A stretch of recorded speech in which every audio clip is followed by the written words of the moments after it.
Bueno, agradezco los elogios a Manuel, más que nada por aquella frase de la Rochefoucauld: quien no agradece un elogio es que quiere dos. Entonces, yo con los que ha dicho ya me conformo. El tema del que voy a hablar es sobre el diario como género filosófico. Hice un cambio de tema en el último momento. Inicialmente iba a hablar del diálogo como género filosófico, por lo que ha comentado Manuel, de que estoy publicando una trilogía platónica inspirada en los diálogos Fedro-Banquete, pero pensé en el último momento que quizás era un tema muy manido, la genealogía del género del diálogo, y pensé que sería más interesante debatir sobre este género tan poco frecuentado por la filosofía, que es el género del diario, a pesar de su proximidad con el desarrollo de la idea de sujeto moderno. Y he pensado que esos dos temas no estaban tan alejados el uno del otro, más que nada porque el diálogo filosófico a veces se encarna también en el diálogo con uno mismo. Y una característica bastante singular del diario es el hecho de que por medio de él un individuo puede dialogar íntimamente consigo mismo. En la escritura de diarios no es para nada infrecuente el uso de la segunda persona, bien sea del diarista dirigiéndose a su querido diario, o ya sea del diario devolviéndole al diarista consejos, reprimendas: no deberías haber hecho esto, ¿por qué te metiste en este lío?, etc.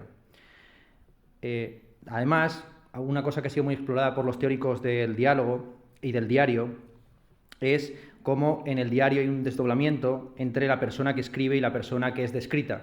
Esto sobre todo se ve muy bien en los diarios y en la correspondencia que mantuvieron Simone de Beauvoir y Jean-Paul Sartre, quienes, por su herencia fenomenológica, pues trataron mucho este asunto del desdoblamiento del sujeto respecto a sí mismo.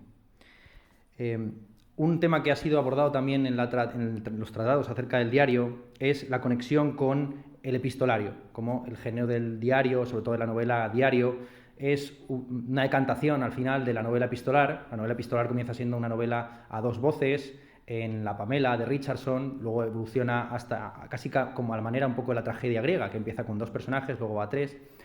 Y en un momento dado, en concreto con las penas o las lamentaciones del joven Werther, la novela epistolar se convierte en una novela monológica, en una novela en la que un personaje escribe cartas a un interlocutor que nunca le responde. Eso es lo que sucede en las penas del joven Werther. Lo que viene a continuación es ya un epistolario consigo mismo, que ese es justamente el género del diario.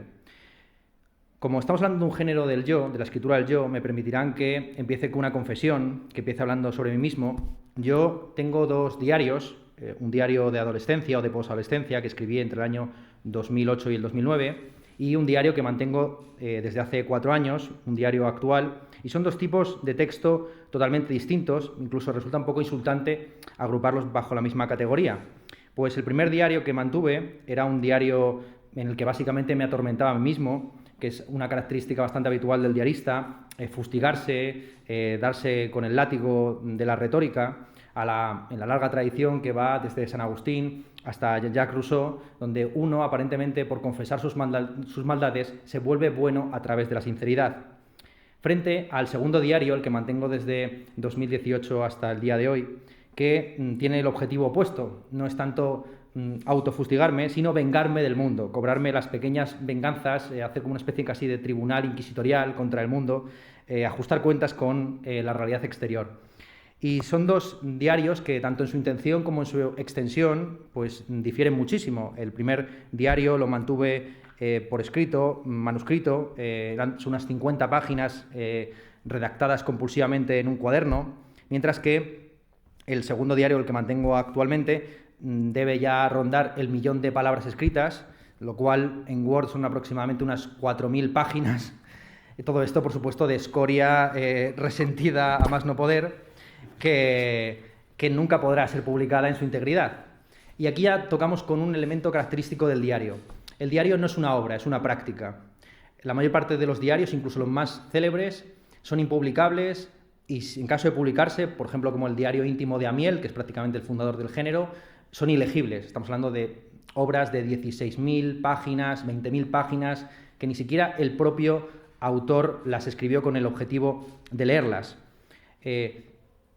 Hay, por lo tanto, que teorizar acerca del diario y del diario desde este punto de vista, como una práctica más que como una obra. Si yo tuviera que definir filosóficamente hablando el diario, diría que el diario es un dispositivo en el que alguien se compromete utópicamente a escribir todos los días.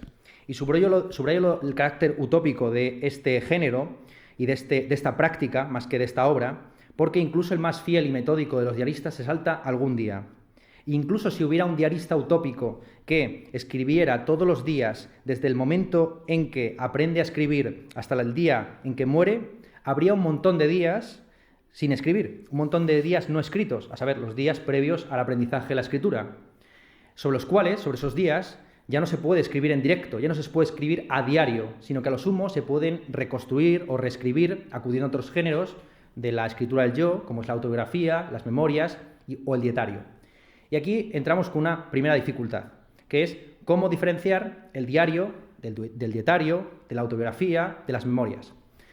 Ana Caballé, que es una de las máximas expertas en la escritura del yo en España, sostiene que el diario es al dietario lo que la autobiografía a las memorias. El diario y el dietario, como su propio nombre indica, son escrituras del yo compuestas en tiempo presente, que tratan sobre lo acontecido a lo largo del día, con la diferencia sutil de que el dietario trata sobre hechos exteriores y se suele revisar para publicarse en vida, mientras que el diario trata de hechos íntimos y solo sale a la luz póstumamente. Por su parte, las memorias y la autobiografía tienen en común que tratan sobre hechos del pasado y se diferencian en que las memorias tienen un contenido público, normalmente circunscrito a un periodo excepcional o a un cargo profesional, frente a las autobiografías que buscan el sentido pleno y privado de una vida en su conjunto. Así es habitual, por ejemplo, que los presidentes o los generales escriban memorias de su puesto en el cargo, pero no autobiografías. Yo el año pasado publiqué un libro felizmente ignorado por los lectores y por la prensa, que se titulaba Memorias y libelos del 15M. Pues bien, ese libro probablemente no hubiera sido felizmente ignorado, sino duramente criticado, si se hubiera titulado de una manera extravagante Autobiografía del 15M. Los movimientos, los presidentes, los generales no tienen autobiografías, lo que tienen son memorias del periodo excepcional que vivieron. Esta distinción de Caballé parece muy evidente, pero no es plausible o no es verosímil o digamos que genera problemas filosóficos de alto calado. En primer lugar, resulta bastante cuestionable esta distinción entre lo privado y lo público. ¿Quién decide exactamente qué es lo privado y qué es lo público? Dentro de la bibliografía acerca del diario, tiene mucho predicamento la distinción de Carlos Castilla del Pino, el psicólogo español, entre lo público, lo privado y lo íntimo. A su juicio, lo público es aquello que los demás perciben de facto, lo privado es aquello que podrían percibir, pero que permanece oculto, ya sea por circunstancias accidentales, ya sea por una intención secretista, y lo íntimo es aquello que los demás no pueden percibir de ningún modo. En esta conferencia, por ejemplo, las palabras que estoy pronunciando son públicas, porque ustedes las están percibiendo de facto. Lo privado son las palabras que tengo aquí escritas, pero que por la razón que sea, por falta de tiempo o porque prefiero improvisar, no estoy leyendo. Son palabras que ustedes podrían percibir, pero que de hecho no están percibiendo. Y por último, lo íntimo serían los pensamientos que me vienen por la cabeza, pero que no verbalizo. Ustedes no tienen forma de acceder a ellos.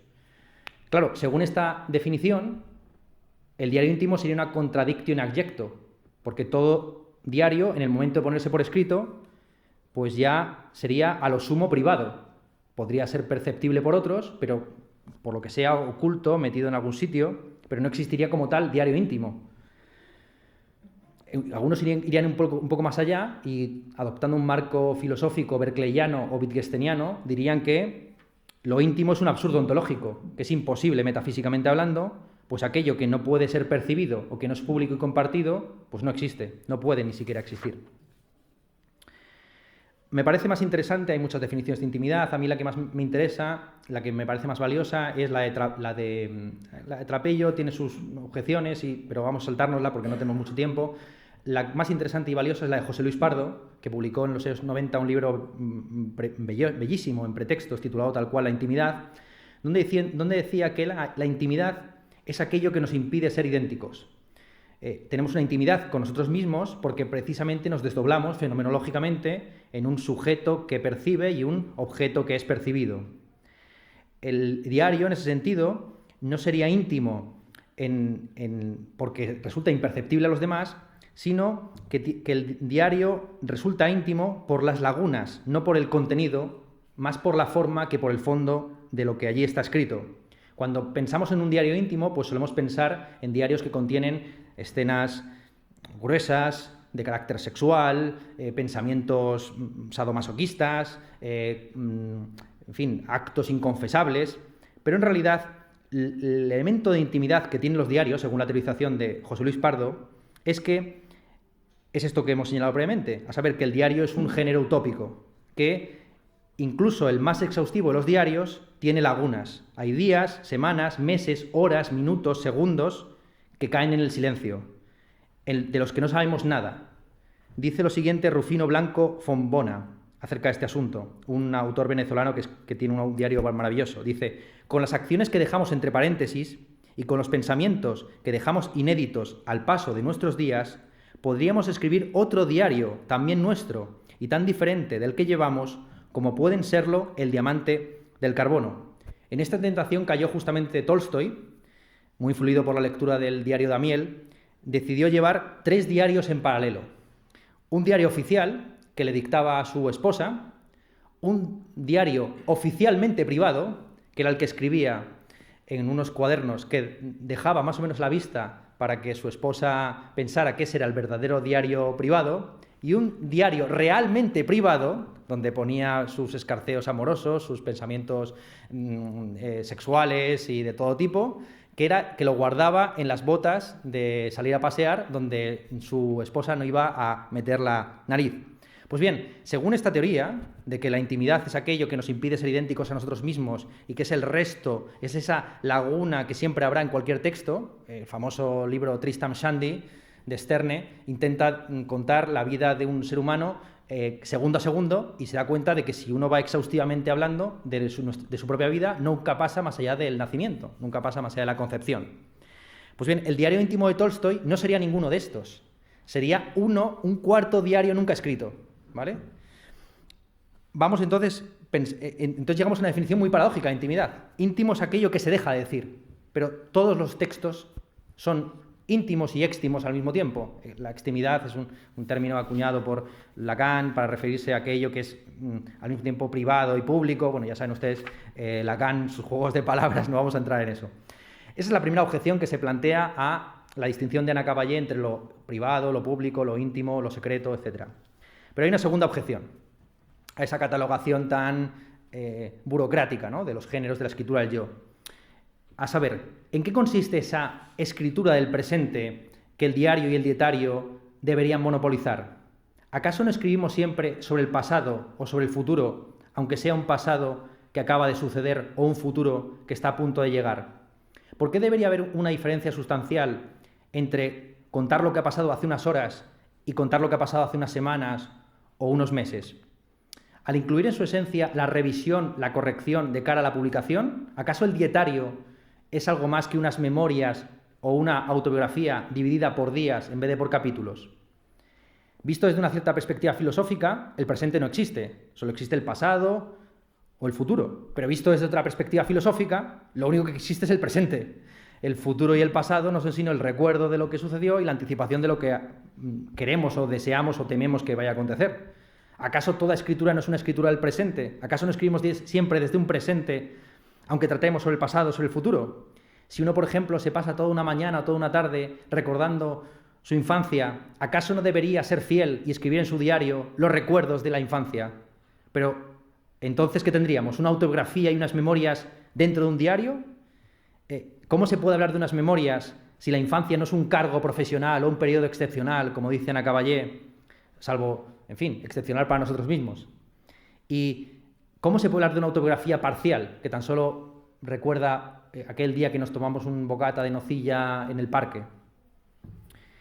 Nuevamente constatamos que aquí hay un carácter utópico detrás de la escritura del yo, a saber, tanto en la autobiografía como en las memorias, como en el dietario, como en el diario, lo que está subyaciendo de fondo es el principio utópico de nulla die sine linea. El diarista tiene la pretensión utópica de escribir todos los días y el autobiógrafo tiene la pretensión utópica de escribir sobre todos los días. Pero es imposible. Y quien más bellamente ha escrito sobre este tema es Maurice Blanchot en el libro Porvenir. Dice lo siguiente Blanchot en ese libro. No en el libro Porvenir, sino en el libro Porvenir. Escribir cada día, con la garantía de este día y para recordárselo a sí mismo, es una manera cómoda de escapar al silencio, como lo que la palabra tiene de externo. Cada día nos dice algo. Cada día anotado es un día preservado. Doble operación ventajosa. Así se vive 2 veces. Así uno se cuida del olvido y de la desesperación de no tener nada que decir. Hay en el diario como la feliz compensación, una por otra, de una doble nulidad. El que no hace nada con su vida, escribe que no hace nada, y he aquí, sin embargo, algo hecho. El que se deja apartar de la escritura por las futilidades del día, vuelve a esas futilidades para contarlas, denunciarlas o complacerse en ellas, y he aquí un día repleto. Finalmente, pues, ni se ha vivido, ni se ha escrito, doble fracaso a partir del cual recupera el diario su tensión y su gravedad. No se puede hablar, por lo tanto, del diario separado de las memorias, de la autobiografía y no digamos ya del dietario. En estos 4 géneros o estos 4 formatos de la escritura del yo, lo que tenemos, como digo, es la máxima hedonista carpe diem. Atrapa el día, pero no atrápalo vivencialmente, sino atrápalo literariamente. Y ya que hemos invocado este dicho en latino, y hemos hablado también del nulla dies sine linea, pues vamos a hacer un poco de historia, vamos a remontarnos a la antigüedad para ver cuál ha sido la genealogía del diario. Un cliché de la bibliografía acerca del diario es que es un género radicalmente moderno. Incluso algunos dicen que el único género inventado por la modernidad, asociado al desarrollo del sujeto, el conflicto entre individuo y sociedad, todo posterior a las revoluciones burguesas del siglo XVIII. Estos autores tienen razón, pero ello no obsta, por supuesto, para que haya prefiguraciones, precedentes, no tanto en la letra cuanto en el espíritu, sobre todo remontables a la antigüedad y más en concreto a la antigüedad estoica y helenística. En el fondo, el espíritu que yace detrás del diario entronca muy bien con el arte del buen vivir helenístico. Esto ha sido señalado, por supuesto, por Luc Brisson, por Pierre Hadot, por Michel Foucault. Uno de los primeros ejercicios de diario se encuentra, de hecho, en una epístola a Lucilio, en la que Séneca le cuenta a su discípulo un día en su día a día, en su vida, un día en su vida, para que el discípulo tome nota, imite al maestro o examine lo que hace bien y lo que hace mal. Y Séneca le recomienda a Lucilio llevar una anotación diaria de sus actos para poder hacer un examen de conciencia al final de la jornada. En el tránsito de la antigüedad al medievo hay una transformación esencial de la escritura del yo, muy bien reflejado en los textos de Michel Foucault sobre el cuidado de sí. A saber, la escritura del yo deja de ser memorialística para convertirse en confesional. Ya no se trata de recordarse uno a sí mismo quién fue ayer para ser mejor y para mejorar cara al futuro individualmente, sino confesar a los demás los pecados y las tentaciones del pasado para así pedir la absolución o solicitar la gracia santificante. Y en este momento, cuando se produce esa transición de que la escritura del yo ya no es memorialística, sino confesional, surgen un montón de dudas acerca de la validez, de la finalidad y del destinatario último de esta escritura del yo, que siguen resonando todavía en la polémica sobre la sinceridad o la intimidad de los diarios que componen los escritores en el presente para publicarlos en vida. Witold Gombrowicz, el escritor polaco exiliado en Argentina, lo expone de una manera brutal en su diario, que durante muchos años fue lo único que publicó. Dice: ¿para quién escribo? Si es para mí, ¿para qué va entonces a la imprenta? Y si es para el lector, ¿por qué finjo dialogar conmigo mismo? Esto mismo se lo plantea San Agustín en las Confesiones. ¿Qué sentido tiene revelarle mis pensamientos más íntimos a Dios cuando Dios es omnisciente y ya los conoce mucho antes de que yo me dé cuenta de que los tengo? Y San Agustín se responde: estoy aquí confesando mis pecados de juventud, entre otras cosas, para que además del juicio de Dios haya también un testimonio, un ejemplo a seguir o habitar por el resto de seres humanos. No solamente escribe para Dios, sino que también escribe para los seres humanos. Pues bien, este carácter al mismo tiempo judicial y ejemplar, para bien o para mal, de los escritos confesionales se mantiene en toda la Edad Media hasta llegar, por supuesto, a nuestra Santa Teresa de Jesús. El género de la escritura del yo en la época moderna lo inauguran los pensadores del sur de Europa, retomando 2 géneros que vienen de la antigüedad, el género hagiográfico y el género doxográfico. el género de la vida de santo y el género de la vida de filósofo, pensador o artista. Los dos textos fundamentales a ese respecto son, por supuesto, la vida de Santa Teresa de Jesús y la vida del artista italiano Benvenuto Cellini, que son los primeros que se narran a sí mismos frente a lo que sucedía en Diógenes Laercio, donde es otro el que cuenta la vida de Platón o de Epicuro. En Santa Teresa de Jesús tenemos de nuevo este elemento confesional y judicial. Sabido que la vida es un texto escrito a petición de su confesor, donde Santa Teresa de Jesús es consciente de que todo lo que diga será utilizado potencialmente en su contra, y la finalidad principal de ese escrito es justificar o explicar por qué sus visiones son divinas y no demoníacas, porque lo que está viendo proviene de Dios y no del demonio. Y esto nos permite meter de matute una reflexión acerca del papel de las mujeres en la escritura de diarios.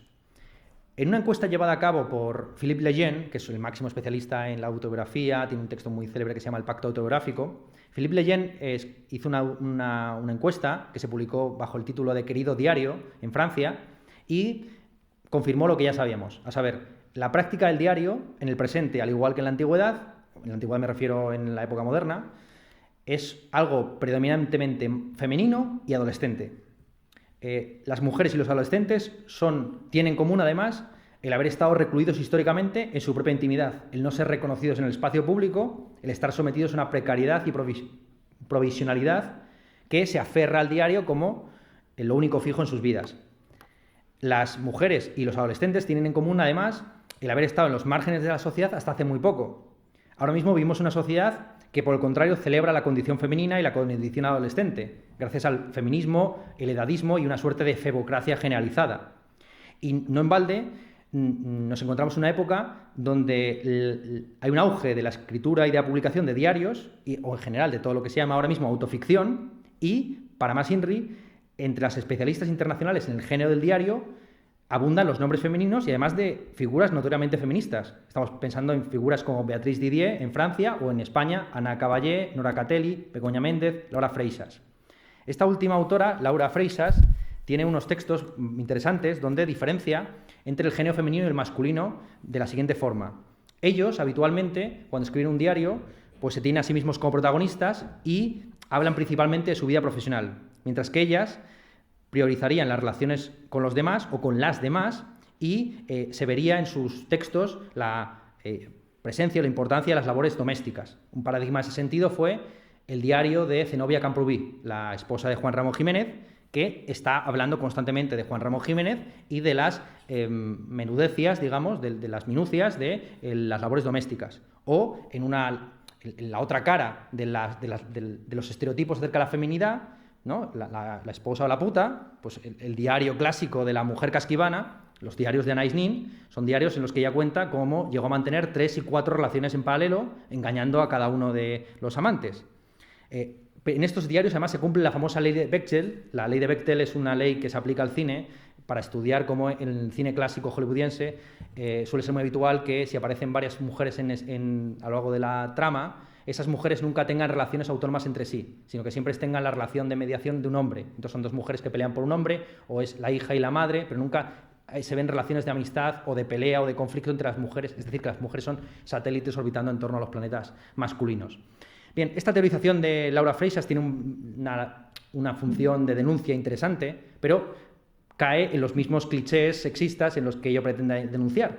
Porque efectivamente, Anais Nin o Zenobia Camprubí tienen diarios que se alejan mucho del modelo clásico del diario de escritor. Pero hay muchas otras escritoras, Virginia Woolf, Catherine Mansfield, Alejandra Pizarnik, Rosa Chacel, Susan Sontag, que escriben diarios con el mismo onanismo, protagonismo y profesionalismo que sus homólogos masculinos. Aunque sí que es cierto que hay una temática común, por lo menos a las que he enunciado ahora, que es el tema de la enfermedad.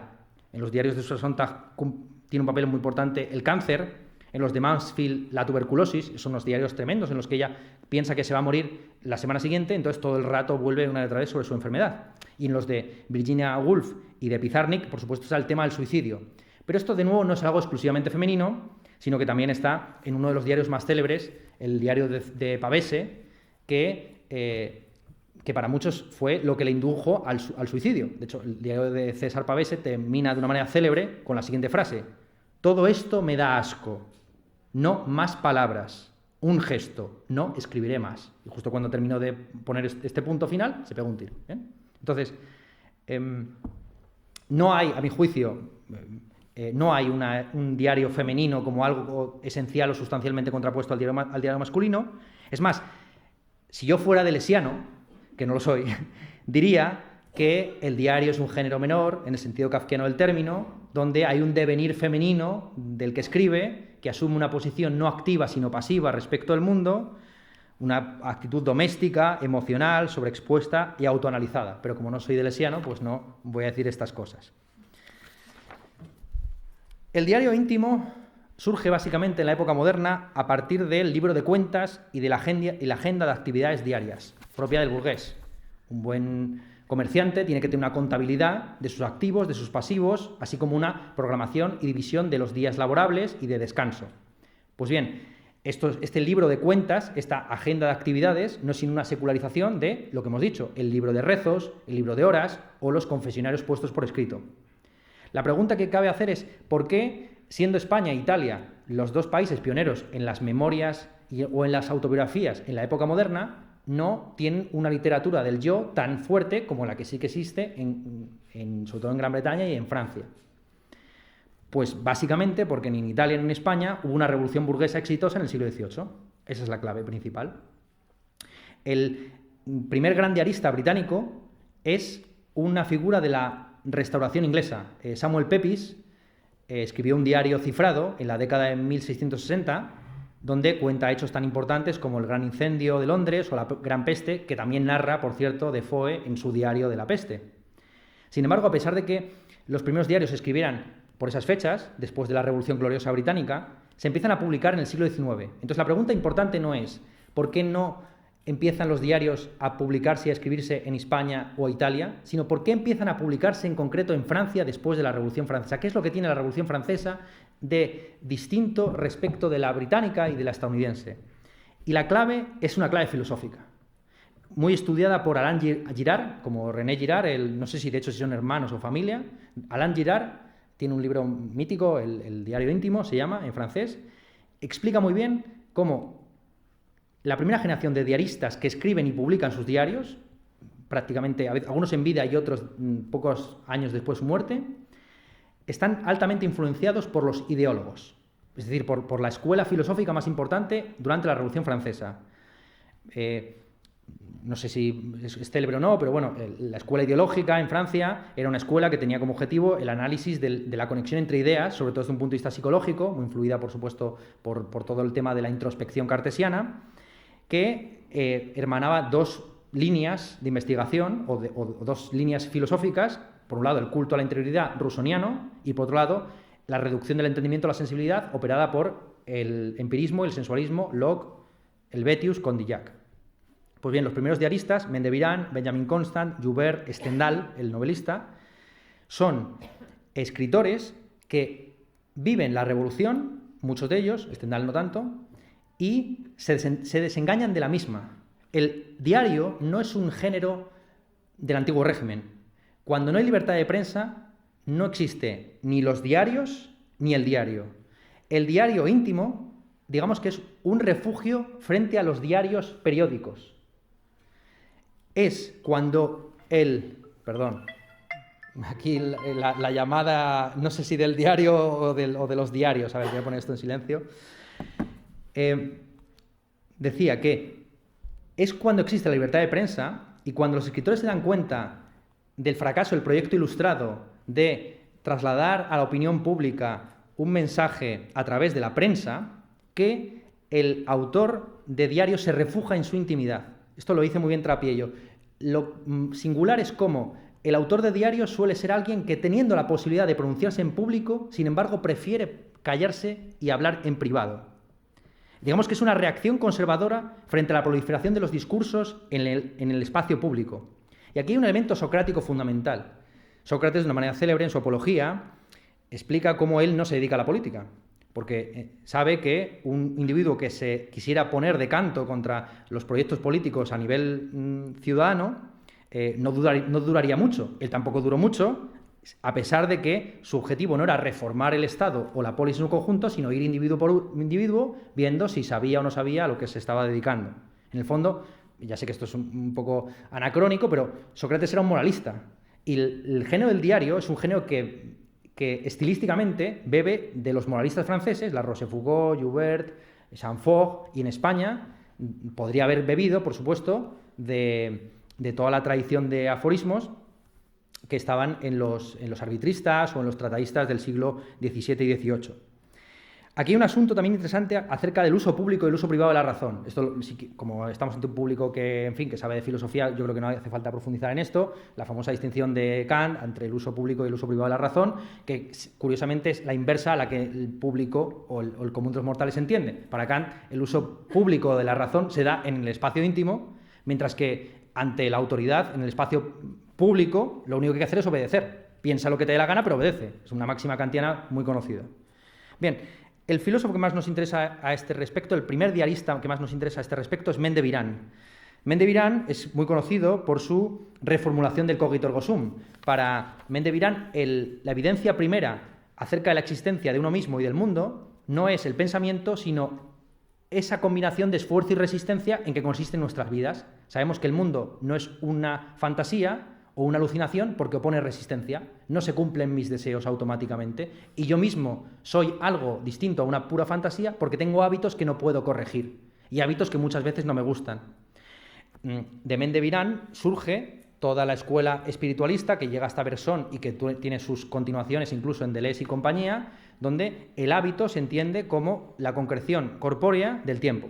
El tiempo se va decantando en una serie de hábitos y de costumbres que crean un yo interior que podemos conocer a través del procedimiento del diario. Vale. De esta primera generación de diaristas surgen tres escuelas, sería muy largo de contar: la escuela sociológica, la escuela espiritualista, personalista, psicologizante, que tiene en su primera figura Mende Birán y su última figura Marcel, Gabriel Marcel, también con su diario metafísico en los años 10-20. La que más nos interesa es la escuela sociológica. La escuela sociológica, la espiritualista y la escuela de la literatura, que empieza con Stendhal, sigue con Balzac, etc. La escuela sociológica, Condorcet, Saint-Simon, Comte, en el fondo lo que hace es darse cuenta de lo falso del procedimiento de la introspección como modo de conocimiento. O sea, estamos ante una escuela que conducirá en última instancia al positivismo y que dará al término ideología su carga peyorativa. Como digo, en el siglo XVIII el término ideología es un término de escuela que, sobre todo, como su propia etimología indica, señala el estudio lógico de las ideas.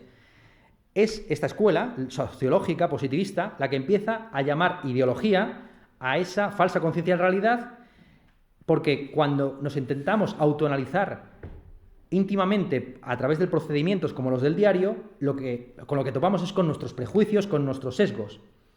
En los diarios suele ser muy habitual, además, que hay un análisis pormenorizado de las consecuencias emocionales, una fenomenología riquísima de los estados psicológicos internos, al mismo tiempo que un silencio culpable acerca de las causas reales y sociales que provocan dichos estados. Porque muy poca gente dice en su diario: pienso esto y aquello porque soy un pequeño burgués, o porque tengo tantos euros de renta, o porque nací en tal o cual país. ¿De acuerdo? Todo el mundo fantasea con que se está creando y configurando a sí mismo íntimamente.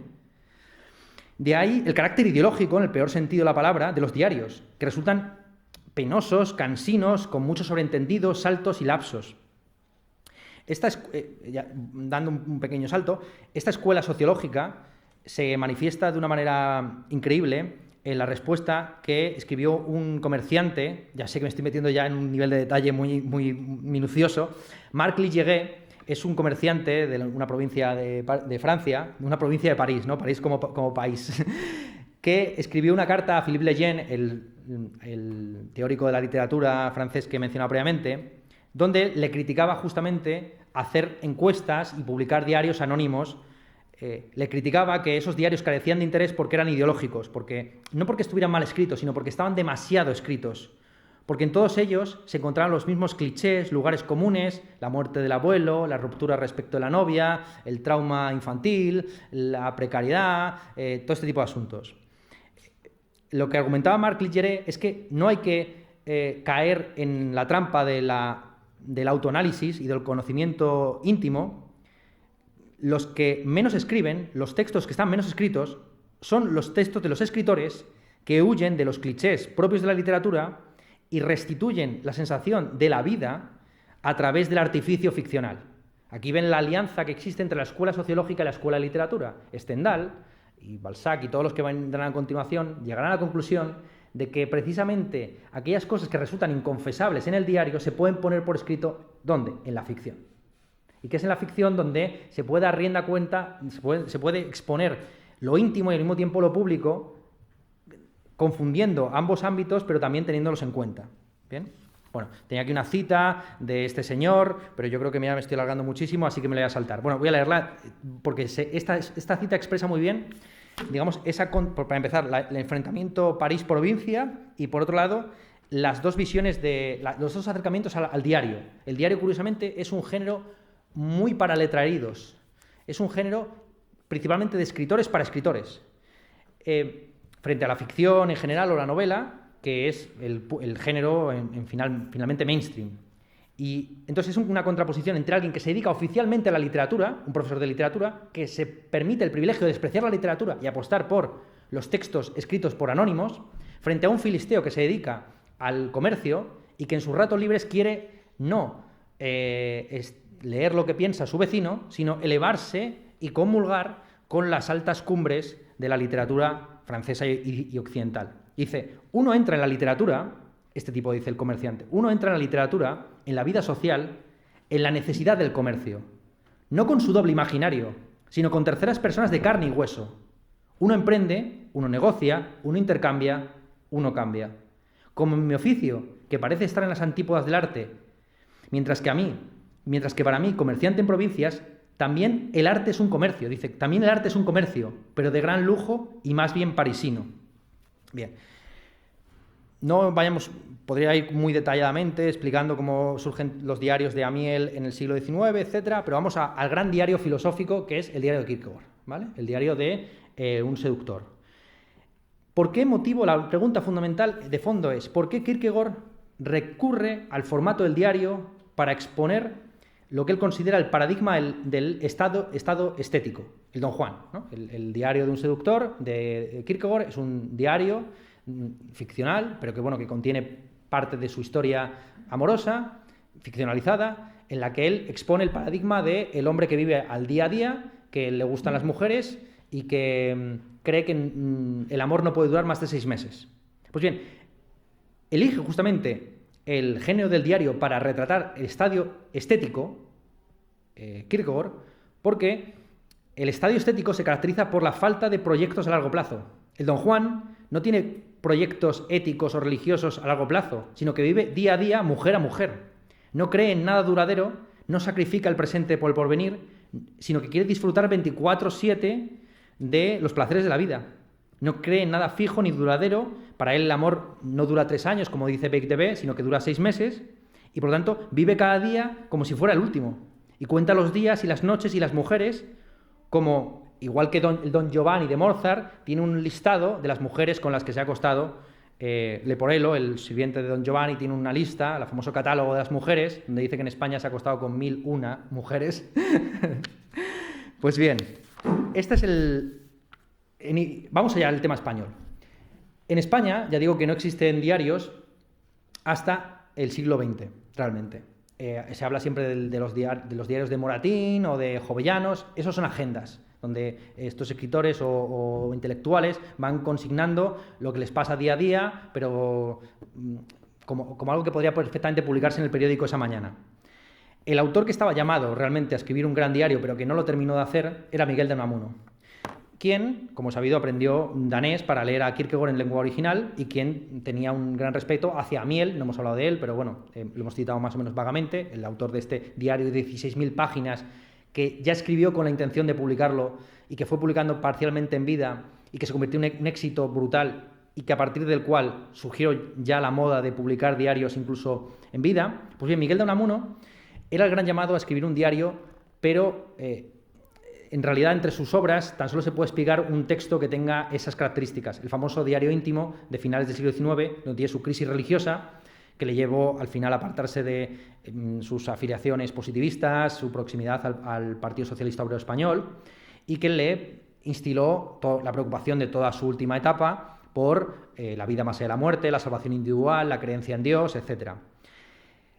No solamente Miguel de Unamuno, sino todos los autores de la generación del 98 eran autores que estaban ya predestinados de alguna forma a escribir diarios, porque el diario, como hemos intentado señalar, es un fenómeno postrevolucionario, y en España hubo una revolución liberal, burguesa, mal que bien, pero liberal a lo largo de todo el siglo, que en realidad se consuma con la independencia de las últimas colonias. Y entonces esta generación, la generación del 98, era la primera generación burguesa, de escritores que querían dedicarse profesionalmente a la literatura y vivir bien de ella, y que por lo tanto estaban obligados a escribir diariamente, a diferencia de lo que sucedía con la generación previa de bohemios.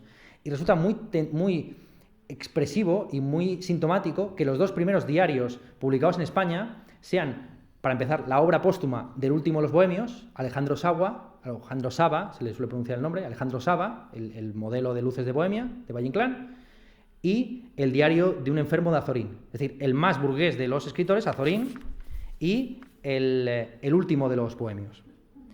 El bohemio no puede tener un diario porque el diario requiere, para empezar, de la práctica burguesa, ya hemos dicho, la contabilidad de los días, de escribir todos los días y rentabilizar lo escrito todos los días. Borges se burlaba de un escritor que escribía no sé cuántas cuartillas cada día, transformando la frase latina, decía nulla die sine mamotrepto, ¿no? No hay ni un día sin mamotreto, ¿no? De que estos escritores que se empeñan de acumular libros y publicar un libro cada 6 meses o cada 3 meses y demás, ¿no? O como Francisco Umbral, que llegó a publicar 11 libros en un año, ¿no? Este tipo de autores eran los que le ponían negro a Borges, nulla die sine mamotreto. En el fondo, la generación del 98 ya tenía un diario, pero publicado en los diarios. Baroja, Azorín, Ortega y Gasset, como en realidad el último de los del 98 y el primero de los del 14, son autores que van contando su día a día ya en las columnas, en las tribunas del Imparcial, del Diario Sol, etc. Y es en este contexto, más o menos, epocal, donde se publican los dos grandes bestsellers que ha habido del género diario. Como digo, los diarios son un género literario minoritario, de escritores para escritores, pero hay dos diarios que fueron un éxito de venta sin igual.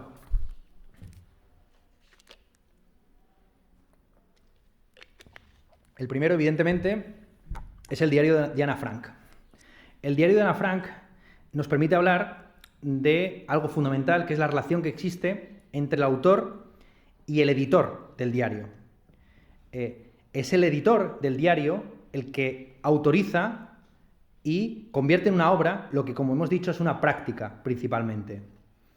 En el proceso de edición del diario hay que hacer algo muy sutil y muy peligroso, que es transformar lo discreto en continuo.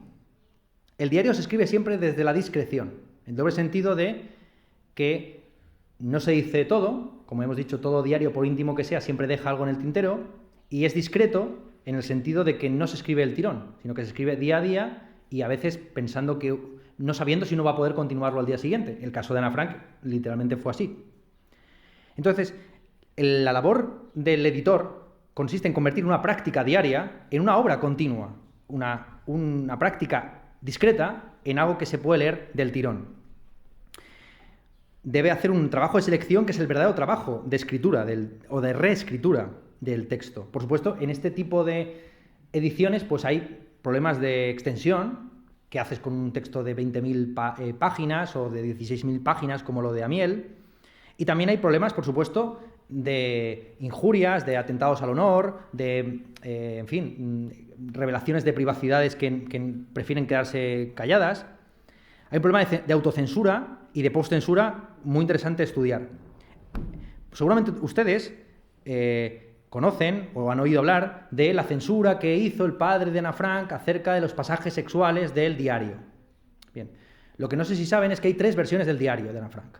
Está el diario tal y como lo escribió ella día a día, está el diario, están 3/4 partes del diario que ella reescribió con la pretensión de publicarlo después de la guerra, reescritura en la que ella literaturizó su diario, eliminando repeticiones, buscando sinónimos, frases mejor construidas y eliminando las relaciones sexoafectivas que mantuvo durante su adolescencia. El padre, que estaba en desacuerdo con muchas de esas relaciones sexoafectivas, en la tercera y última edición, la publicada del diario, reintrodujo las relaciones afectivas de Ana con otro joven judío que murió en el Holocausto, pero respetó la decisión literaria y personal de su hija de dejar fuera el sexo, porque además, por razones editoriales, no se podía publicar. Resultaría impublicable, además de, por supuesto, una traición a la causa política de, mira, esta chica que bien se lo estaba pasando durante el nazismo, ¿vale? Imagínate. Entonces, este es un asunto muy delicado y muy interesante que conviene estudiar y que dejo... pero que fundamentalmente es el asunto, el paso de lo discreto a lo continuo. O sea, es un tema matemático. ¿Vale? ¿Cómo se pasa de lo discreto a lo continuo? Ese es el asunto. Uno lee el libro como un todo continuo y lineal, mientras que uno lo va escribiendo día a día sin saber si va a poderlo escribir al día siguiente. Vale.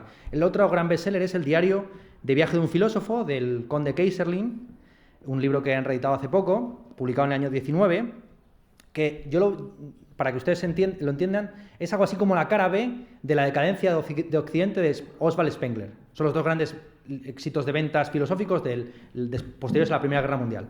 En Oswald Spengler, por supuesto, tenemos pues, toda la teoría de la decadencia de Occidente, los procesos civilizatorios, los ciclos históricos, etc. En el libro de Keyserlingk, por el contrario, es una oda al antiguo régimen. Es un diario escrito entre el año 11 y el año 14, que se publica después de la Primera Guerra Mundial, y que lo que narra es el viaje que él hizo por el mundo en esos años, unos años en los que no existían ni los pasaportes, ni las fronteras, ni nada de nada. Este conde Keyserlingk, no sé si ustedes lo conocen mucho, pero influyó muchísimo, quedó marcado por su conocimiento, Stefan Zweig. Stefan Zweig escribe su libro Brasil y se emigra incluso a Brasil, donde se pega un tiro, y escribe también El mundo de ayer, influido por el conde Keyserlingk, porque el conde Keyserlingk había dicho en su diario de viaje de un filósofo que el futuro de la humanidad estaba cifrado en América y más en concreto en América del Sur. Keyserlingk, en ese libro, populariza una suerte de antropología metafísica y turística cargada de orientalismo y de occidentalismo. Bueno, los que hayan leído el libro de Edward Said sabrán que el orientalismo es la tesis según la cual Oriente, aunque sea coetáneo a nosotros, es el pasado. Bueno, de hecho estábamos hablando hace poco del libro de Serafín Fanjul, Buscando a Carmen, que es un libro publicado en ACAL donde Serafín Fanjul estudia el orientalismo aplicado a España y en concreto a esta misma ciudad, Córdoba. Cuando los románticos franceses empezaron a viajar por España, su idea era que España estaba anclada en el siglo X, al Andalus, o en el siglo XVI y XVII, el resto de la península. ¿Bien? Entonces venían aquí, aunque ustedes eran coetáneos de ellos los veían a ustedes como moros, así resumiendo mucho, ¿vale? Abreviando muchísimo. Entonces, lo que hace justamente el conde Keyserlingk es sistematizar todo este sistema ideológico que entiende que Oriente es el pasado, aunque sea coetáneo de nosotros. Oriente es el pasado y Occidente, muy seriamente, América es el futuro, ¿vale? Entonces, pues esta es una teoría según la cual el alma europea se dedica a la ciencia y al conocimiento externo, el alma india al desarrollo psicológico, el alma china a la percepción eidética, el alma japonesa a la estética, así, etcétera. ¿Bien? Es un libro muy interesante donde hace un viaje, en fin, a través de todos estos países, como creando una serie de clichés que se han mantenido casi hasta el día de hoy. Y, ya digo, creando una ideología, además de la identidad mudable, viéndose a sí mismo como un sujeto que va adoptando proteicamente diversas máscaras, aunque de fondo por detrás de todas ellas hay una suerte de humanidad común. Publica el libro después de la Primera Guerra Mundial, y él, lejos de ver la Primera Guerra Mundial como un fracaso de la humanidad, lo ve como un paso más para un reencuentro místico, etc. Vale. Volvemos a España. 1919 es el año en el que Josep Pla toma sus primeras anotaciones para lo que luego será el tomo primero de sus obras completas. Pla, en los años 60, hace algo insólito, que es que empieza publicando sus obras completas con un libro inédito. Y para más señas, un dietario escrito 50 años antes. El dietario llamado Cuaderno Gris, supuestamente eran unas anotaciones que él tomó en el año 1920 un año en el que él era un joven estudiante en la Universidad de Barcelona. El Cuaderno Gris es el libro de diarios o dietarios más influyente en España y prácticamente el único que tiene un rango literario universal, ¿de acuerdo? Y es además el que crea y el que marca la pauta de todos los dietarios y diarios posteriores. La distinción diario-dietario en realidad es un préstamo del catalán, pero que de alguna forma también refleja la distinción en francés entre carnet y journal, el cuaderno, donde hay cuentas, fotos, florecillas, lo que toque, y el journal, lo que nosotros llamaríamos el dietario, que es ya el texto estructurado para ser publicado. Y aquí volvemos otra vez a ver cómo el diario es un género del margen, aunque claro, un margen también hipócrita o ¿cómo expresarlo sin caer en lo políticamente incorrecto?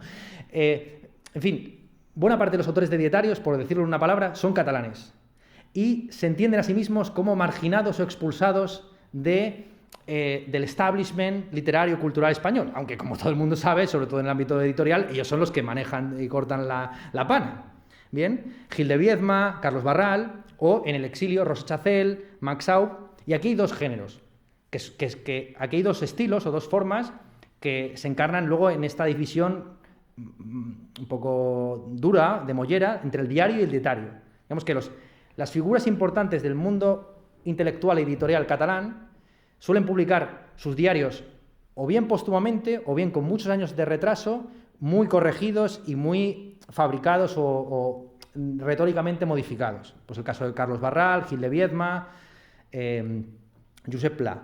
Frente al estilo de los diarios del exilio, el de Rosa Chacel o el de Max Aub, La gallina ciega, que son diarios que escriben y se publican en directo. Max Aub vuelve a España en el año, creo que también 69, y se da cuenta de que España ha cambiado una barbaridad y que nadie se acuerda de él. Es más, va a las librerías y pregunta si tienen libros de Max Aub y le dicen que no tienen libros de extranjeros. Pues claro, ya el nombre, aunque él tenía el dicho de que uno es de donde estudió el bachillerato, y él estudió el bachillerato en Valencia, es uno de estos exiliados que al volver a España se encuentra otro país completamente distinto, creado a imagen y semejanza del dictador. Bien, podría extenderme muchísimo de los diarios, como el diario de Josep Pla y el Cuaderno Gris y La gallina ciega crean el modelo paralelo del diario y del dietario español, pero no vamos a seguir a abundar en ello. Hay muchos autores, luego si quieren la ronda de preguntas me cuestionan sobre este asunto. Pero no obstante, quisiera señalar también un tercer modelo, que es el de César González Ruano. César González Ruano es un periodista muy controvertido, del cual se publicó una biografía recientemente. También esto es muy curioso. Los autores de diarios españoles son los escritores de los que sabemos menos acerca de su vida. César Ruano publicó unas memorias tituladas de una manera muy divertida: Mi medio siglo se confiesa a medias. Había cumplido 50 años y decidió escribir esas memorias donde, por supuesto, falsea un montón de cosas, entre ellas su vida en París, donde vendía falsos pasaportes para pasar a España, judíos que terminaban en las manos de las SA y las SS. César Ruano publica en el año 51 un diario que sigue el modelo francés de Gide y Lotto. Gide y Lotto son dos escritores franceses que decidieron publicar su diario en vida, y ese diario era básicamente una especie de agenda de contactos. Lotto o Gide lo que expresaban en sus diarios era: hoy he quedado con Proust, ayer cené con no sé quién, y es todo una especie como de retrato tipográfico o taquigráfico del mundo artístico parisino. Pues bien, en España el que lleva a la máxima expresión eso es Francisco Umbral. Y Francisco Umbral es un paradigma de esto. Francisco Umbral, ya digo, llegó a publicar 11 libros en un año, tiene aproximadamente casi toda su obra es de carácter más o menos autobiográfico, y sin embargo cuando se murió, y pasaron varios años posteriores, no sabía ni la fecha en la que había nacido. No sabía ni la fecha en la que había nacido, ni su nombre real, ni el nombre de su padre. Un tipo que había escrito metros y metros y metros de literatura autobiográfica, no había revelado su nombre, su fecha de nacimiento y el nombre de su padre. Tuvo que ser finalmente Manuel Javois el que, tirando de una serie de hilos, llegó a dar con el padre y con la fecha de nacimiento de Francisco Umbral. Pues bien, Francisco Umbral tiene, por un lado, Mortal y Rosa, que es un diario de la muerte de su hijo por leucemia, y tiene, por otro lado, el diario publicado en diarios. Pues el diario de un snob, diario de un escritor burgués, donde él recopilaba sus artículos, sus columnas, en El País y en El Mundo, donde elevaba a la máxima categoría esto que hemos dicho del diario como agenda de contactos. Fue Umbral el que puso de moda en la prensa española el subrayar en negrita los nombres propios.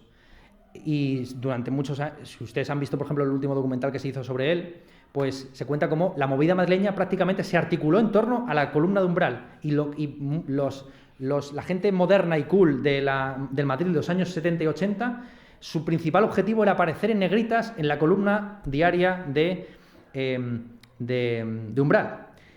Esto nos metería en otra senda en la que no voy a profundizar, que es la continuación del diario en los blogs, en Internet y posteriormente en las redes sociales, donde la práctica del etiquetado en Instagram o en Twitter, o de la mención en Twitter, es el equivalente a las negritas de Umbral o a los listados de nombres en Lotó, en JIT o en César Ruano. Frente a esta exhibición de atrocidades sociales que están en César Ruano, en JIT, en Lotó y en Umbral, los nuevos autores de diarios a partir de los años 80 en adelante, muy seriamente Trapiello, Jiménez Lozano y compañía, han decidido borrar los nombres propios. En primer lugar, como una estrategia de guarecerse ante ataques y también para elevar las anécdotas a categoría. También es una forma, por supuesto, de esconder la mano después de tirar la piedra. Siempre se le puede echar a la cara a la persona que sea por aludida de que es una equivocación o que es una exageración. Trapiello lleva ya 20 no sé si 25 tomos de su Salón de los Pasos Perdidos a una media de unas 500 páginas. Estamos hablando de una obra que ya no sé si tiene, hagan el cálculo, ¿vale? 25 tomos y los que quedan todavía por publicar, de unas 500 páginas cada uno de ellos, ¿bien? Estamos hablando de una obra monumental que algunos comparan incluso con La condición humana de Balzac y que ya digo que se caracteriza principalmente por dos cosas. Uno, el borrado de los nombres propios y dos, el lapso de tiempo entre la escritura y la publicación. Trapiello acaba de publicar sus diarios del año 2009, lo publicó el año pasado, el del 2009.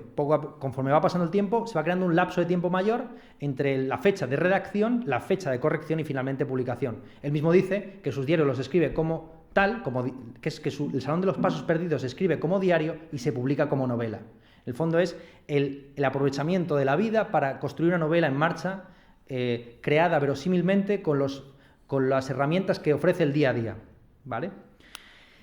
Y ya aquí tenemos una figura distinta. Frente a las dos Españas, ¿no? La España triunfante que escribe dietarios donde borra su pasado y ya no era falangista ni nunca se apuntó al bando nacional, sino que era un demócrata de toda la vida. Y frente a la otra España, la derrotada, la sufrida, la que va vagando por el mundo y escribe diarios que publica en Cuba o en Venezuela o donde pueda, de repente surge una tercera España, que es la España ya consolidada en tiempos de democracia y que se vende a sí misma como una España liberal, como una España burguesa, como una España que efectivamente puede realizar el sueño burgués de escribir un diario y publicarlo en vida. Y este es el modelo seguido muy seriamente por autores como Valentí Puig en Cataluña y Iñaki Uriarte en Euskadi. Si Trapiello, con el libro Las armas y las letras, acuñó el término la tercera España para referirse a esa España liberal que fue sacrificada y perseguida tanto por la izquierda como por la derecha en la guerra civil, lo que tenemos en Iñaki Uriarte y en Valentí Puig es una tercera Euskadi y una tercera Cataluña. Valentí Puig todavía no ha publicado sus diarios acerca del procés, el último tomo de sus diarios abarca hasta el año 2006, pero Iñaki Uriarte es un autor que, hasta por las fechas que elige de publicar sus diarios, es paradigmático. Empieza a publicar su diario en el año 2010, un año antes de la disolución de ETA, y adopta esa posición, ese tertium quid, ese término medio entre el independentismo y el constitucionalismo. Tiene un pasaje de sus diarios que dice literalmente lo siguiente: ni Abertzale, que me suena a burro, ni constitucionalista, que me suena a catedrático. De nuevo, tertium datur. A lo largo de sus diarios, de hecho, desarrolla mucho la tesis de que el nacionalismo es el fondo como la religión o como la droga, una realidad que no se puede erradicar. Los etarras serían una suerte de yonkis violentos que desprestigiarían a los que consumen responsablemente sus drogas. Y, hablando de drogas, llego finalmente a los que yo creo que son los diaristas filosóficos más interesantes del presente, que son Antonio Escotado y Amador Vega. Amador Vega publicó en el año 2014 un libro llamado Libro de Horas de Beirut, que es un diario de su viaje por el Líbano, y Antonio Escotado, su libro, para mí el preferido, es 60 semanas en el trópico, que es una crónica de su año sabático en Tailandia. Cosa curiosa, tenemos dos filósofos que escriben diarios, pero de nuevo no diarios de la cotidianidad Roma, de las tutorías, los TFMs, los TFGs y los TFLs, sino bueno, en un sabático en Tailandia o dando clase en Beirut, ¿no? Primer asunto interesante o a tener en cuenta. Seguimos todavía atrapados un poco en la mística de lo exótico, de lo distinto o del orientalismo. Y de hecho, los dos diarios tratan principalmente sobre la diferencia Oriente-Occidente. Amador Vega, que es un experto en la mística, sobre todo Ramón Llull, pues cuenta cómo se le aparecen figuras bíblicas, la Virgen María, cómo ve las llagas de la guerra del Líbano todavía en Beirut, hace descripciones del Oriente Próximo, y Escotado, en 60 semanas en el trópico, lo que hace es narrar ese año sabático en Tailandia, justo en el paso del siglo XX al siglo XXI, en los años 2000-2001, donde expresa día a día su conversión al liberalismo. Es un texto muy brillante, si ustedes quieren ver, es la conversión de chaqueta de un ex-marxista. O sea, en ese libro cuenta, incluso con día y fecha, la visión, la revelación que tuvo, la caída del caballo que tuvo camino de Damasco, mientras leía a Karl Menger, uno de los miembros de la escuela austriaca, en una playa de Tailandia, masticando anacardos fritos. O sea, eran los anacardos fritos los que le convirtieron del marxismo al liberalismo a Antonio Escotado. Bueno, es un libro muy divertido donde cuenta pues sus aventuras con la Viagra, cómo sus hijos vienen allí también con un poco de turismo sexual a Tailandia, el problema que tiene de comprar droga en ese país, reflexiones sobre la inmigración, sobre el turismo, etc. No quiero tampoco aburrirles mucho más. Algo que me ha parecido curioso, revisando la bibliografía que se ha publicado recientemente sobre el diario, es que parece ser que el diario es un procedimiento o es un género literario útil para la enseñanza de la filosofía. No sé si se puede hacer un diario del día a día de un profesor de filosofía, que es bastante coñazo, pero sí que desde luego hay manuales de filosofía que se venden bajo el formato del diario. Por ejemplo, Manuel Calvo, que es un profesor de filosofía, de aquí no sé exactamente de dónde, ¿da clase aquí o no? No, en Granada da clase. Manuel Calvo, que es un profesor de Granada, efectivamente tiene un diario filosófico, tiene un manual de filosofía bajo la forma del diario, y Francisco J. Fernández, que es un profesor en Andújar, tiene otro diario que se llama Licofrón. Bueno, recomendaciones. Y ya cierro con un poco una reflexión filosófica final. Andrés Trapiello habla del género del diario como el género filosófico para los pobres. Aquellos que no tienen la suficiente riqueza intelectual como para entender a Heidegger, a Hegel y a Kant, pues se agarran a Montaigne, a Pascal, a Miel, a Schopenhauer, a Nietzsche. Es decir, aquellos que no pueden tragarse un tratado sistemático, una suma teológica, una fenomenología del espíritu, pues prefieren el aforismo, el ensayo breve, el artículo de periódico, la crónica, la escritura del yo. Bueno, yo no creo que me parece que la expresión es equivocada, porque el diario no es la filosofía del pobre, sino más bien la filosofía del rico que no quiere pensar a fondo. Es la filosofía del vago, es el rincón del vago filosófico, donde uno prefiere que le vayan extrayendo las perlitas poco a poco, en vez de hacer el trabajo de inmersión en busca de ellas en las profundidades de Ser y Tiempo o de la crítica a la razón pura. Es la filosofía, por supuesto, del vago, del fácilmente impresionable, de aquel que le gusta más la cita que la reflexión de fondo, aquel que a veces le gusta más la vida del autor que su pensamiento, aquel que no aguanta la poesía, pero sin embargo se entrega a veces a confesiones íntimas truculentas, aquel que cae en las falacias detectadas por la crítica anglosajona, la falacia intencional, que consiste en reducir el sentido de una obra a la intención del autor, y la falacia afectiva, que consiste en reducir el contenido de la obra a la impresión emocional que genera en nosotros. Hay aquí una doble reducción que resulta muy cómoda para provocar la identificación entre autor y lector. La obra se reduciría al autor y a su vez el lector sería el que daría sentido a la obra. De esta forma el lector entra en comunión mística con el autor a través de la obra. Y así quizás es como haya que leer los diarios, como una transposición directa de la vida. Andrés Trapiello tiene una frase, dice que no hay diarios mal escritos sino vidas mal llevadas. Trapiello tiene un credo cervantino muy singular que le lleva, por ejemplo, a no leer ninguna novela en la que haya al menos un personaje con el que él tuviera trato personal. Así, por ejemplo, él se ha negado repetidas veces a leer Lolita de Nabokov porque no quiere saber nada de un pederasta. Él nunca tendría un trato íntimo con un pederasta. Tampoco ha visto la serie de Los Soprano, por la misma razón. Y este principio que aplicado a la ficción es absurdo, porque en el fondo nunca te vas a encontrar con Humbert Humbert ni con Tony Soprano. Aplicado al género del diario tiene más sentido. Porque efectivamente, en un diario uno selecciona aquella parte de la vida que forma parte íntima de sí mismo, que le define y la que inevitablemente tiende.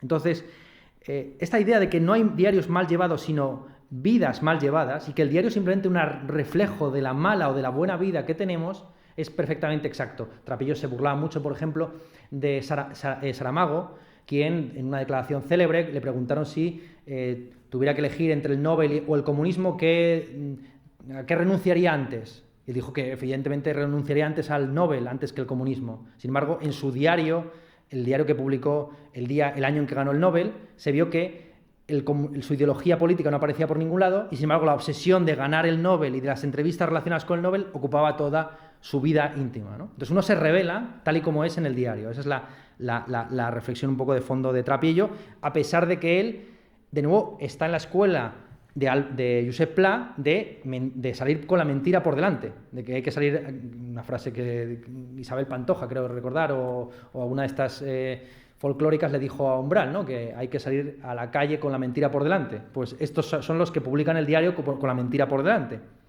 En el fondo, hay que leer el diario ajeno como si fuera nuestro propio diario. Hay algo impúdico en la lectura íntima de un diario ajeno. Alberto Olmos, reseñando los diarios de Chirves, que en su primera etapa cuenta básicamente encuentros truculentos de carácter homosexual en el Madrid de los años 80, dice que leer un diario ajeno es como espiar el móvil de tu pareja. Puedes encontrar allí una serie de secretos, pero digamos que los secretos que están allí contenidos nunca serán tan malos como para equipararse al nivel de la impudicia que supone consultarlos.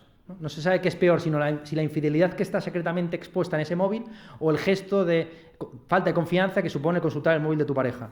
En el fondo, hay que leer los diarios de los demás no como si fueran diarios ajenos, sino como si fueran nuestros propios diarios.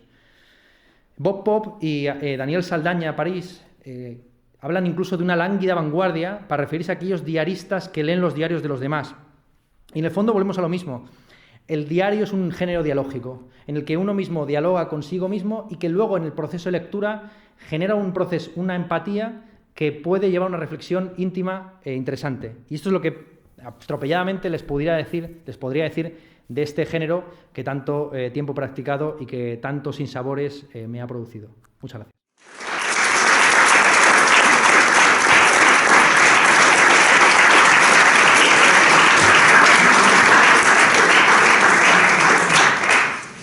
Bueno, creo que tenemos unos minutillos por si alguien quiere plantear alguna cuestión, alguna mano que se anime. Yo mientras se calienta el auditorio, porque siempre la primera es la más difícil. Así. Quiero lanzar las dos primeras, ¿no? La primera es claro, porque hasta la parte final de tu ponencia, que me ha parecido maravillosa por otra parte y ha confirmado esa erudición que yo sabía que tú tenías, si tú piensas realmente en esto, que es un género propiamente filosófico, el diario. Y segundo, pues quiero mencionar brevemente a Francisco Fernández, que es un profesor que trabaja en Jaén, sí, que es miembro de la AFI, de la Asociación de Docentes de Filosofía, y que cuando publicó el libro de Lico From, pues le sacaron una serie de reseñas. Una de ellas era demoledora de un gran amigo suyo. ¿Ah, sí? Sí, lo estaban despellejando. De hecho, estoy por buscar en internet las primeras palabras porque eran tremendas. Empezaba algo así diciendo: esta obra que se ha pagado de su propio bolsillo el autor, no habría otra manera de haber sido publicada. Una cosa así. Y sin embargo, yo que lo estaba ojeando, sí, porque es un hombre también muy inteligente, que escribe con un verbo muy florido, y a mí me pareció una obra interesante, amena, pero no sé decir si para poder transmitir profundidad y hondura filosófica. A mí el Licofrón me gustó mucho, creo que es un texto de divulgación muy, muy valioso, que como dices está escrito con ese estilo que él tiene tan florido y que luego ha desplegado en sus columnas de opinión, algunas de ellas memorables, como una que se llama De Ucrania, donde lo que se dedica es a explicar una posición en ajedrez, donde uno aparentemente sacrifica un peón que podría perfectamente ser devorado por el adversario, pero que requiere tal nivel de inversión de piezas en ese lado del tablero que es una operación suicida. Evidentemente era una metáfora acerca de la posición de Ucrania en relación a el expansionismo ruso. A mí sí que me parece que el diario es un género interesante, sobre todo para la exposición de aquellos proyectos de investigación fallidos. Porque ¿cómo se da cuenta de aquello que no va a ninguna parte? En ciencia, al final, no se publican los fracasos, se publican los éxitos. Aunque luego, por supuesto, pues haya toda la ciencia de hoy es ideología del mañana, ¿no? Es decir, lo que hoy consideramos verdadero, mañana será una tontería que pensaban los idiotas de comienzos del siglo XXI. Pero en el diario se puede perfectamente fraguar aquellas líneas de investigación o de estudio que uno no ha podido concluir. En el fondo, el diario se escribe desde la insatisfacción. Esto es algo quizás que no he dicho, pero bueno, lo he sugerido cuando he hablado del diario como repliegue respecto a los diarios. El que escribe, también lo he constatado en mi propia práctica diarística, los días felices son días vacíos. Son días vacíos, igual que el rey Sol, ¿no? Bueno, no es el rey Sol, no, sino Luis, el que le cortan la cabeza, es que hay muchos Luises, ¿no? Creo que es Luis XVI, el que le cortan la cabeza, que, como he sabido, llevaba un diario y en él principalmente se dedicaba a contar las piezas que había batido en las cacerías. Y durante los días de la Revolución Francesa no pudo salir a cazar, y entonces un día tal, y es un día súper importante, a lo mejor el día del juramento de la pelota, y pone sin comentarios o sin eventos, ¿no? Entonces, claro, los días felices, los días muy muy infelices y los días extremadamente felices son días vacíos. Los días de escritura del diario son días de insatisfacción con uno mismo, de intimidad en el sentido del Pardo, que pueden tener, yo creo, cierta productividad filosófica hasta cierto punto, ya digo, siempre y cuando no caigamos en el mito de la transparencia o del privilegio de la primera persona, denunciados de manera tradicional por todos los héroes de Wittgenstein, etcétera, ¿no? O sea, con esas precauciones, por supuesto, puestas por la escuela sociológica y luego posteriormente por el Wittgensteinianismo, yo creo que el diario sí que puede ser un género filosófico interesante. A mí me interesa, ya digo, como género dialógico en el que uno dialoga consigo mismo y siempre dialogas con alguien que de alguna forma distinto respecto de ti. De ahí lo absurdo de pensar el diario como una escritura del presente, porque siempre estás escribiendo respecto de un yo que quisieras borrar o transformar, o de un yo que ha acontecido hace unas horas y con el cual quieres establecer unas ciertas distancias. De ahí que los diaristas suelen incurrir mucho en lo que yo llamaría la erótica del mal, es decir, presentarse más perversos de lo que son, ¿no? Hay una tendencia por parte del diarista a o bien engrandecerse irónicamente, en el fondo, cómicamente, quijotescamente, o bien degradarse pensando de nuevo que una maldad contada sinceramente se transforma mágicamente, alquímicamente, en un bien, ¿no? Entonces, eso es lo que subrayaría. ¿Alguna otra pregunta? Sí. Sí, tengo una. Bueno, hola. Primero que Ernesto, muchísimas gracias por la presentación, me ha encantado, ha sido fantástica. Yo la pregunta que quería hacerte es un tema que has comentado justo al final de la presentación, y es este tema de la imprudencia en torno a consultar un diario, ¿no? Y en el sentido de, digamos, de autores filosóficos, ¿no? Claro, ¿con qué derecho, no? Digamos, miramos un diario de un autor filosófico. Esto es, si el diario se entiende como una práctica, más que como una obra, ¿no? Como una práctica del presente que es íntima, ¿no? En este sentido, entonces, es una cuestión quizás ética el hecho de consultar el diario de un autor filosófico como forma de investigación de sus, por ejemplo, objetos de investigación fallidos, ¿no? Entonces estoy pensando, por ejemplo, en algunos casos, ¿no? En el caso filosófico me encanta el caso de Nietzsche y los fragmentos póstumos. Esos fragmentos que él nunca publicó, que él nunca intentó que fueran parte de la obra. La editorial Perno los ha publicado todos muy recientemente, tenemos 4 volúmenes de 1000 páginas, con todos los fragmentos publicados de Nietzsche que nunca quiso publicar, ¿no? Y de hecho, precisamente, se escribió una obra con esos fragmentos póstumos que nunca que nunca había dicho que fuera voluntad de poder, efectivamente, y que ha sido muy rechazada por expertos, ¿no? Pero otro caso, que no es de la filosofía, que es de la antropología, es el de Bronislaw Malinowski, el escritor de Los Argonautas del Pacífico Occidental, que publicó su Cuaderno de campo, que precisamente es una práctica de diario muy propia de la antropología, ¿no? Y claro, él hizo un trabajo tremendo etnográfico sobre su objeto de estudio, pero sin embargo el Cuaderno de campo estaba lleno de actos de prejuicios, digamos, de malas palabras contra sus sujetos de estudio, ¿no? Entonces, claro, se cayó un mito, ¿no?, dentro de la antropología cuando se publicaron sus diarios, que se publicaron de modo determinado, casi sin su permiso, ¿no? Entonces, esa es la cuestión que yo querría relatar. Gracias. Sí. A mí, afortunadamente, se cayó ese mito, porque era una fantasía lo de la observación participante. Claro, ¿qué consiste ser observador participante? El libro de Malinowski, sobre todo, fue muy polémico por su orientalismo, de nuevo, porque él exotizaba y erotizaba y cosificaba a las nativas y tenía unos deseos sexuales al mismo tiempo hacia esas señoras por su carácter exótico. Entonces, al mismo tiempo era racista y cosificador, un fenómeno muy, muy conocido y muy peculiar y muy habitual, digamos, de toda la literatura orientalista. Entonces, me parece que, afortunadamente, se cayó ese mito de la neutralidad. Es un esfuerzo y es un ideal y es una utopía, como lo del diario, que la escritura de todos los días, también es una utopía pretender que uno va a ser, pues eso, un observador participante neutro que carece de sexo, cuando precisamente los elementos sexuales son fundamentales en el ejercicio del periodismo, de la crónica, de la antropología o del turismo mismamente. Pues, ¿cuántas veces ha dicho P.R. Reverte que él, cuando era reportero de guerra, nunca iba con fotógrafos mujeres, sobre todo a África, porque sabía que en algún cruce, algún paramilitar le iba a parar, iba a violarla a ella y a matarle a él, ¿no? Entonces hay un elemento de género inevitable que determina, por ejemplo, por qué motivo la mayor parte de las primatólogas son mujeres. Jane Gould, todas estas, lo son, evidentemente, por una cuestión que no se puede dejar de obviar y que tiene que estar presente y que es bueno que se haya revelado. Eso en cuanto a lo de Malinowski. En cuanto al diario filosófico, pues hay varios publicados bajo ese título que están bien. El de Hannah Arendt está bien, el de Sartre y de Beauvoir están bien. Y a mí no me parece mal que se publiquen. Es una traición. Es decir, lo que ya está puesto por escrito nunca ya no es íntimo, es privado. Y tómate tú las precauciones de que desaparezca o que deje de existir. Si lo dejas escrito, lo que está escrito, todo lo que digas podrá ser utilizado en tu contra. Entonces, ya desde el momento en que ya no es tuyo, ya es del mundo, del contexto en el que se va a desenvolver.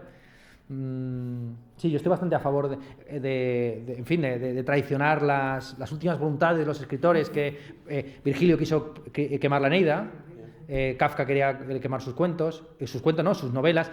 Claro, porque también hay una cosa ahí que es como los géneros de la modernidad se basan en buena medida de los esbozos que los autores de la antigüedad consideraban imperfectos o inacabados y que, sin embargo, hoy nos alucinan precisamente por lo que tienen de espontáneo, de etéreo, de fragmentario. Un ejemplo a este respecto: también hay autores que se benefician de la censura. Safo, de una manera célebre. Safo, si tuviéramos todos sus himnos, probablemente nos parecerían machacones, aburridos, cansinos, caería en repeticiones parecidas a las de Homero, pero como de Safo quedan a veces frases sueltas que en las que se habla de una flor o de una puesta de sol o de una chica al fondo en una sala, pues la fantasía puede correr y discurrir muchísimo. Entonces, es interesante cómo empieza a surgir además un gusto por los géneros fragmentarios, como el diario, el aforismo, etcétera, como herencia del wagnerismo. O sea, el wagnerismo, que aspira a la obra total, como la obra total es irrealizable, al final lo único que quedan son los fragmentos o los esbozos para hacer esa obra total que nunca culminas. Valéry, Nietzsche, todos estos autores que pretendían hacer una obra magna y total, al final lo que nos queda de ellos son los textos, algunos de ellos muy autobiográficos y fragmentarios, y nos interesa hoy más es lo no realizado y lo no consumado que el proyecto utópico que nunca se llevó a cabo, efectivamente. ¿Alguna otra pregunta o intervención? ¿Alguien se anima? Bueno, pues entonces creo que vamos a dejar de torturar a Ernesto, una hora y media que lo llevamos aquí dándole trabajo al cerebro. Muchísimas gracias, Ernesto. Esperamos volverte a ver aquí en Córdoba. Sí, un placer.